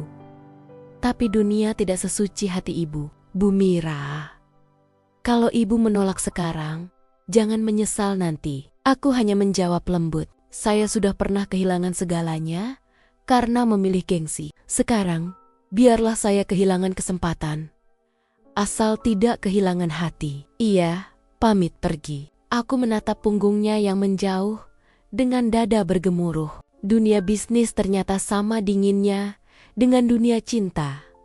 Keduanya bisa memeluk sambil menusuk perlahan. Malamnya, aku duduk di teras rumah, menatap langit penuh bintang. Angin membawa suara jangkrik dan aroma tanah basah. Dalam keheningan itu, aku berbicara sendiri. Mira, dulu kau jatuh karena ingin menyenangkan orang lain. Sekarang, jangan biarkan siapapun mengambil arah hidupmu lagi. Air mataku jatuh, bukan karena sedih, tapi karena haru. Aku sadar, ternyata perjuangan tak berhenti saat kita sukses. Tapi justru baru dimulai saat dunia mencoba membeli prinsip kita dengan harga tinggi. Keesokan paginya, aku bangun dengan tekad baru. Kupakai kebaya lusuh yang dulu jadi saksi kerja keras tanganku, lalu berdiri di depan kaca sambil tersenyum. Beginilah aku, dengan segala luka dan sembuhku. Kalau dunia tak mau menerimaku apa adanya, biarlah dunia yang menunduk. Aku melangkah keluar menuju toko. Matahari menembus celah pepohonan, menerpa wajahku lembut. Rasanya seperti pelukan Tuhan. Visual sinematik. Kamera memperlihatkan Mira berdiri di depan toko barunya, mengenakan kebaya sederhana, senyum lembut namun penuh wibawa. Cahaya matahari menyinari wajahnya. Di belakang, karyawan-karyawannya menyapa penuh hormat. Musik orkestra lembut mengiringi. Dulu aku ditinggalkan karena sederhana, kini aku berdiri karena kesederhanaanku tak pernah palsu. Dan ternyata yang sejati bukan yang berkilau, tapi yang tak berubah meski disinari. Hari itu, udara terasa ganjil, langit mendung, tapi angin berhembus hangat, seolah alam sedang menyiapkan sesuatu yang tak kuharapkan. Di toko, semua berjalan seperti biasa. Pelanggan datang, karyawan tersenyum, aroma kain baru memenuhi udara. Tapi hatiku resah tanpa alasan. Sore menjelang, ketika aku sedang mengecek pembukuan, suara langkah sepatu berderap di luar. Saat menoleh, aku mendapati sosok yang tak asing. Reno, pria yang dulu datang dengan senyum investor, kini berdiri di depan pintu dengan wajah serius. Bu Mira, sapanya pelan. Aku mengangguk, sedikit heran. Pak Reno, ada perlu lagi dengan usaha kami? Ia menarik napas panjang, lalu berkata dengan nada berat, bukan soal usaha, Bu. Ini soal seseorang yang dulu sangat dekat dengan Ibu. Aku menatapnya tajam. Dada mulai bergetar. Maksud Bapak siapa? Reno menatapku dalam, lalu berkata lirih, Pak Anton. Nama itu seperti anak panah yang menembus jantungku setelah lama berkarat. Aku diam. Dunia di sekelilingku terasa hening. Hanya suara jam dinding yang berdetak pelan. Reno menunduk, lalu melanjutkan. Saat ini hidupnya sangat sulit. Saya tak sengaja menemukannya di pinggiran terminal, berjualan rokok dan tisu. Dia tampak sakit. Dan jujur, saya hampir tak mengenalinya, kalau bukan karena dia menyebut nama Ibu. Aku tertegun. Tangan ini gemetar tanpa kendali. Dia menyebut namaku, tanyaku pelan, hampir seperti bisikan. Reno mengangguk. Ya, dia bilang, kalau kamu ketemu Mira, tolong sampaikan, aku minta maaf. Aku menyesal, tapi aku nggak tahu harus pulang lewat mana. Mataku basah. Dunia yang dulu runtuh, kini seperti memantulkan serpihan masa lalu yang belum sempat ku bersihkan. Aku menunduk lama, lalu berbisik, Tuhan, apa ini ujian atau kesempatan untuk menutup luka dengan cara yang berbeda? Reno menatapku dengan ragu. Kalau Ibu berkenan, saya bisa antar menemui dia. Tapi jangan terlalu kaget, Bu. Hidupnya benar-benar jatuh. Aku hanya mengangguk. Baik Pak Reno. Besok pagi, malam itu, aku duduk di teras, menatap langit gelap tanpa bintang. Dulu, aku menangis karena kehilangan. Kini aku menangis karena tak tahu harus menyikapi kepulangan seseorang yang dulu meninggalkanku. Aku berbicara lirih ke udara. Anton, dulu kau pilih gengsi, dan aku memilih luka. Tapi lihatlah, kini kita sama-sama diuji oleh waktu. Apakah aku cukup kuat untuk menatapmu lagi? Bukan dengan benci, tapi dengan kasih yang sudah matang. Air mataku jatuh perlahan. Ternyata, waktu tak selalu menyembuhkan dengan menghapus, tapi dengan mempertemukan kembali, agar hati tahu bahwa ia sudah sembuh. Keesokan paginya, Reno menjemputku. Mobil melaju pelan ke arah terminal tua di pinggir kota. Jalanan becek, ramai, dan penuh suara klakson. Lalu aku melihatnya. Anton duduk di pojok, mengenakan baju lusuh dan topi sobek. Wajahnya tirus, matanya sayu. Ia menatap kosong ke arah jalan, sambil menggenggam sebungkus tisu lusuh. Langkahku terhenti. Dunia serasa membeku. Dia bukan lagi suamiku yang dulu sombong. Dia hanya seorang lelaki patah yang kehilangan arah. Aku mendekat perlahan. Saat ia menoleh, mata kami bertemu. Mira, suaranya serak. Nyaris tak terdengar. Aku tersenyum tipis, menahan tangis. Iya, Ton. Ini aku. Dia menangis. Bahunya bergetar. Aku gak pantas lagi menatapmu. Aku menggeleng lembut. Jangan bilang begitu. Kau tetap manusia, Ton. Dulu kau pernah melukaiku. Tapi aku tak ingin jadi orang yang menambah luka di hidupmu. Anton menatapku lama, lalu berbisik. Aku hanya ingin bilang, aku menyesal. Aku kehilangan segalanya, Mira. Tapi yang paling menyakitkan, aku kehilangan dirimu. Aku menatapnya. Mata berkaca. Sudahlah, Ton, yang sudah, biarlah lewat. Aku sudah memaafkanmu. Bahkan sebelum aku tahu kabar ini. Visual sinematik. Kamera memperlihatkan Mira berdiri di tengah keramaian terminal dengan sorot mata lembut. Anton duduk di bawah lampu temaram, menangis dalam keheningan. Musik piano pelan mengiringi suasana sendu. Kadang, Tuhan mempertemukan kita lagi, bukan untuk kembali, tapi agar kita belajar menatap luka dengan kedewasaan, bukan dendam. Dan ternyata, ampunan bukan hadiah untuk yang bersalah, tapi obat untuk hati yang pernah disakiti. Hari itu, hujan turun sejak pagi, langit kelabu, dan bumi seolah ikut menangis melihat dua jiwa yang bertemu lagi setelah bertahan-tahan, saling kehilangan. Anton kini tinggal di rumah kecil di belakang toko, tempat kosong yang dulu kugunakan untuk menyimpan kain. Tubuhnya lemah, batuknya sering kambuh, tapi sorot matanya kini tenang. Tak lagi congkak, tak lagi haus akan pujian dunia. Setiap pagi aku membuatkan bubur untuknya. Kadang, saat menatap wajahnya yang menua, aku bertanya dalam hati, beginikah akhirnya cinta yang dulu aku perjuangkan, bukan untuk memiliki lagi, tapi untuk mengasihi tanpa pamrih. Suatu sore, Anton memanggilku pelan dari teras.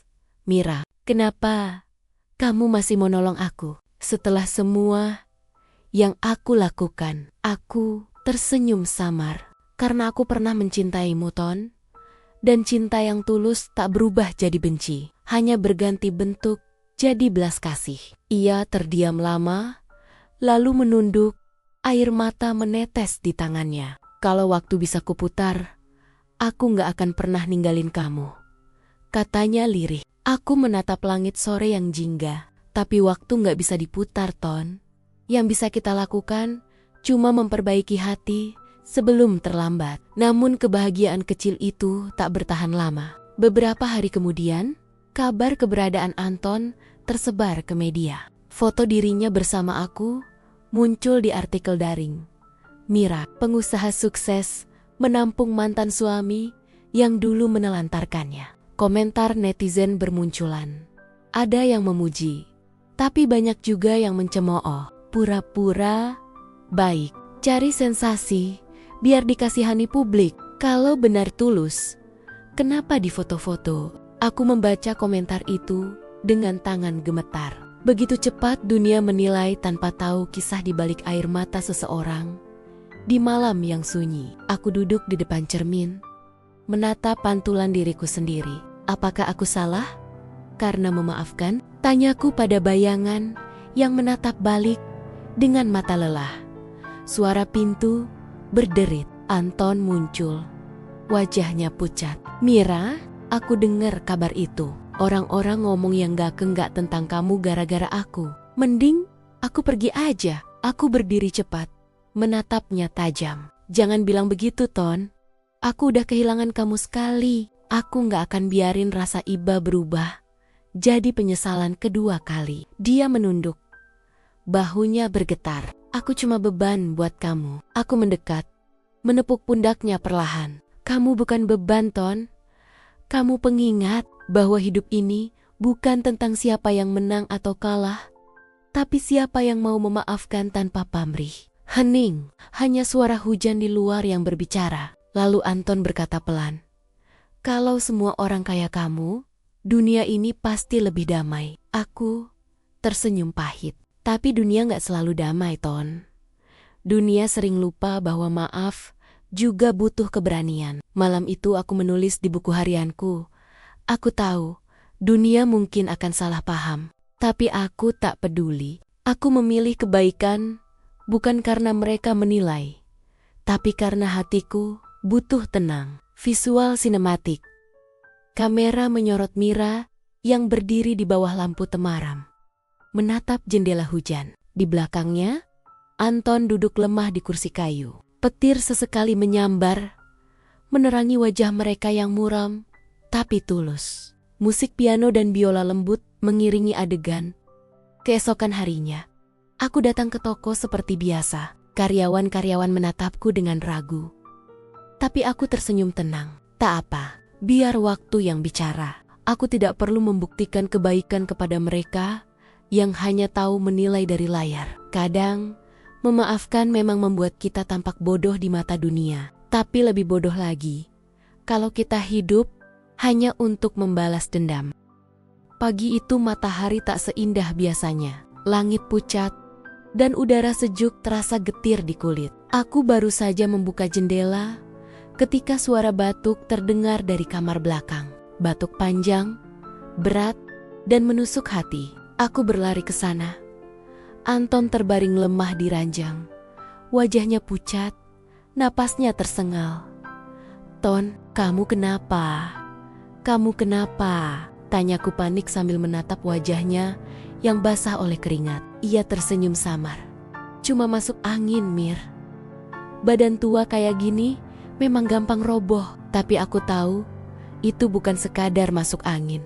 Tubuhnya kurus, matanya sayu, dan tangannya gemetar. Aku segera memanggil dokter langganan yang biasa datang ke toko. Setelah memeriksa, dokter menatapku dalam-dalam dan berkata dengan suara pelan, "Bu Mira, Pak Anton butuh perawatan serius. Paru-parunya lemah. Dia sudah lama menahan sakit." Dadaku terasa diremas. "Apakah bisa sembuh, Dok?" Tanyaku lirih. Dokter hanya menunduk. "Kita bisa berusaha, tapi sisanya serahkan pada Tuhan." Malam itu, aku duduk di sisi tempat tidurnya. Lampu redup menyoroti wajah Anton yang terlelap dalam sakitnya. Tanganku menggenggam tangannya. Dingin, rapuh. Dulu, tangan ini yang pernah meninggalkanku demi gengsi. Tapi kini, tangan yang sama ku pegang lagi, bukan karena cinta lama, tapi karena kasih yang sudah tumbuh jadi keikhlasan. Tiba-tiba matanya terbuka. Ia menatapku dengan pandangan sayu. "Mira, Mira," suaranya pelan, nyaris seperti bisikan. "Aku minta maaf lagi, mungkin untuk ke-100 kalinya. Aku tahu, kamu sudah capek dengar kata itu." Aku tersenyum dengan mata basah. "Maafmu gak pernah mengganggu, Ton. Karena setiap maafmu membuat aku sadar, aku sudah sembuh." Ia tertawa kecil, lalu terbatuk keras. Setelah reda, ia berbisik, "Aku bahagia bisa lihat kamu sesukses ini. Tuhan baik." Dia tunjukin aku siapa yang sebenarnya kuat. Dan ternyata itu kamu, Mira. Air mataku jatuh di punggung tangannya. Jangan bicara seperti itu, Ton. Kamu harus sembuh. Aku masih mau lihat kamu tersenyum. Ia menatapku lama. Mira, kalau nanti aku nggak ada, kamu jangan sedih ya. Aku mau kamu tetap hidup bahagia. Kamu pantas tenang. Kata-kata itu membuat dadaku bergetar hebat. Jangan ngomong begitu, Ton. Aku nggak siap. Anton tersenyum lemah. Dulu aku memilih gengsi dan kehilangan kamu. Sekarang aku memilih ikhlas. Dan mungkin Tuhan akan ambil sisa hidupku dengan tenang. Aku tak kuasa menahan tangis. Ku peluk tubuhnya yang semakin dingin, bergetar sambil berdoa dalam hati. Tuhan, kalau Engkau izinkan, jangan ambil dia dalam sakit. Ambillah dalam damai, agar tak ada lagi luka di antara kami. Malam itu terasa panjang. Angin menerpa lembut tirai jendela, dan suara hujan pelan jatuh di atap seng. Dunia seolah diam menunggu sesuatu. Menjelang subuh, Anton memanggil pelan. Mira, aku mendekat cepat. Iya, Ton. Aku di sini. Ia menatapku. Kali ini dengan pandangan yang damai. Terima kasih. Terima kasih. Karena kamu gak pernah benar-benar pergi. Senyum tipisnya mengembang, lalu matanya terpejam perlahan. Hening, tak ada lagi suara napas. Aku membeku, lalu menangis dalam pelukan yang tak lagi berbalas. Visual sinematik.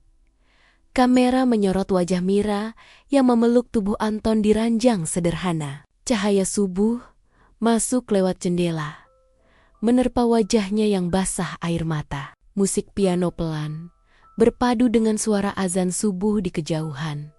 Terkadang Tuhan tak mengizinkan kita menua bersama, tapi memberi kesempatan untuk memaafkan sebelum waktu memisahkan. Aku tak kehilangan dia lagi, karena kali ini aku melepaskannya dengan doa, bukan amarah. Beberapa hari kemudian, aku berdiri di pemakaman sederhana. Angin berhembus lembut, membawa aroma tanah basah dan kenangan yang tak lagi menyakitkan. Di bawah nisan itu, bukan hanya tubuh Anton yang kukubur, tapi juga semua luka masa lalu yang dulu menahan langkahku. Aku berbisik pelan, pergilah dengan tenang. Ton, hidup kita memang salah arah, tapi akhirnya kita sampai juga di persimpangan yang namanya keikhlasan. 7 hari setelah kepergian Anton, rumah ini masih beraroma kenangan. Di setiap sudut, ada sisa napasnya. Tawa yang dulu memenuhi ruang tamu, dan kata maaf yang belum sempat kuucapkan dengan lantang. Tapi pagi ini, aku berdiri di teras dengan langkah yang berbeda. Langkah yang tak lagi mencari, hanya ingin berjalan. Aku menatap langit yang mulai biru. Ton, aku gak akan nangis lagi. Bisikku pelan. Kamu tenang di sana. Ya, aku akan lanjut hidup seperti yang kamu minta. Hujan semalam masih menyisakan embun di dedaunan. Kupetik satu bunga melati dari taman kecil di depan rumah. Bunga yang dulu Anton tanam sendiri. Harumnya lembut, mengingatkanku bahwa cinta tak harus memiliki bentuk kehadiran. Kadang, ia hanya cukup jadi doa yang tak bersuara. Hari itu, aku kembali ke toko. Setelah lama ku tinggalkan, semua pegawai menyambutku dengan wajah lega. Bu Mira, kami kangen, kata Sinta, salah satu pegawainya. Aku tersenyum. Aku juga kangen kalian. Sudah saatnya kita mulai lagi, ya. Hidup nggak boleh berhenti. Namun ketika aku membuka pintu ruang belakang, mataku tertumbuk pada meja kerja Anton, rapi seperti dulu. Di atasnya ada buku catatan kecil, lusuh tapi terjaga. Saat kubuka, halaman pertama berisi tulisan tangannya. Kalau aku nggak sempat minta maaf lagi, tolong katakan pada Mira, aku bangga padanya. Dia bukan sekadar istri, dia rumah bagi semua kesalahan yang pernah aku buat. Air mataku jatuh lagi. Tapi kali ini, bukan karena sedih. Ada rasa hangat yang menyelusup di dada. Seperti seseorang menepuk bahu dan berkata, kamu sudah cukup kuat, Mira. Hari-hari berlalu, nama tokoku makin dikenal setelah kisah perjuanganku tersebar di media. Wartawan datang silih berganti, menanyakan tentang kisah cinta yang berakhir dengan keikhlasan. Aku hanya menjawab singkat, cinta yang dewasa bukan tentang memiliki, tapi tentang berani mengampuni tanpa perlu diingat lagi. Malamnya, aku duduk di balkon, ditemani secangkir teh melati. Angin berembus lembut, membawa bau tanah dan suara jangkrik yang mengisi keheningan. Aku menatap bulan, lalu berbicara seolah Anton masih di sana. Kamu tahu, Ton, dulu aku takut banget kehilangan kamu. Tapi sekarang, aku sadar kehilangan bukan akhir dari segalanya. Justru dari kehilangan, aku belajar menemukan diriku sendiri. Tiba-tiba, ponselku bergetar. Sebuah pesan masuk dari nomor tak dikenal. Terima kasih, Bu Mira. Cerita hidup ibu menguatkan banyak orang. Saya juga baru saja ditinggal suami. Tapi setelah dengar kisah ibu, saya bisa tersenyum lagi. Aku menatap pesan itu lama. Bibirku bergetar. Lalu aku membalas, kita semua akan sembuh, pelan-pelan. Tuhan tahu kapan waktu yang tepat untuk memulihkan luka. Setetes air mata jatuh ke layar ponsel. Tapi kali ini bukan air mata kehilangan, melainkan air mata penerimaan. Aku merasa Anton sedang tersenyum di tempatnya. Keesokan paginya, aku menulis di dinding ruang tamu, tepat di bawah foto pernikahan kami yang sudah mulai pudar warnanya. Cinta yang tidak lagi bersama bukan berarti berakhir. Ia hanya berubah bentuk menjadi doa yang terus hidup. Visual sinematik. Kamera menyorot Mira menulis di dinding dengan cat putih. Rambutnya diikat sederhana. Sinar matahari pagi masuk dari jendela besar. Lalu slow motion, ia menatap foto Anton dan tersenyum damai. Musik piano lembut mengiringi suasana tenang. Aku tak lagi takut kehilangan, karena aku sudah belajar. Yang pergi tak selalu hilang, yang tinggal tak selalu selamanya. Tapi semuanya punya makna. Di penghujung malam, aku menyalakan lilin di meja kerja Anton. Selamat tidur, Ton, ucapku pelan. Kisah kita sudah selesai, tapi kenangan ini akan tetap hidup di tempat paling tenang, hatiku kini. Aku mengerti bahwa tidak semua perpisahan adalah hukuman. Kadang, ia adalah cara Tuhan memisahkan kita dari yang salah, agar kita bisa menemukan yang benar. Anton memilih pergi demi gengsi, sementara aku memilih bertahan demi harga diri. Dan ternyata, waktu berpihak pada yang ikhlas. Aku tak lagi menyimpan dendam, karena aku tahu, cinta yang tulus tak pernah sia-sia. Visual. Kamera perlahan menyorot tulisan di dinding rumah. Dulu, kau pilih gengsi. Kini, kau temui sepi. Aku memaafkan. Bukan karena lupa, tapi karena hatiku terlalu penuh untuk terus menampung luka. Kini aku hidup dengan tenang, bukan karena tak pernah kecewa, tapi karena aku akhirnya belajar mencintai diriku sendiri. Nada melembut mengajak penonton untuk kalian yang sedang berjuang, yang pernah ditinggalkan, yang masih menunggu seseorang pulang. Ingatlah, cinta sejati tidak pergi. Ia hanya berubah bentuk, menjadi kekuatan yang menuntunmu pulang pada dirimu sendiri. Kalau kisahku menyentuh hatimu, tinggalkan komentar di bawah dengan kalimat, aku belajar ikhlas, meski pernah disakiti. Karena setiap kisah punya luka, dan setiap luka pasti punya akhir yang indah.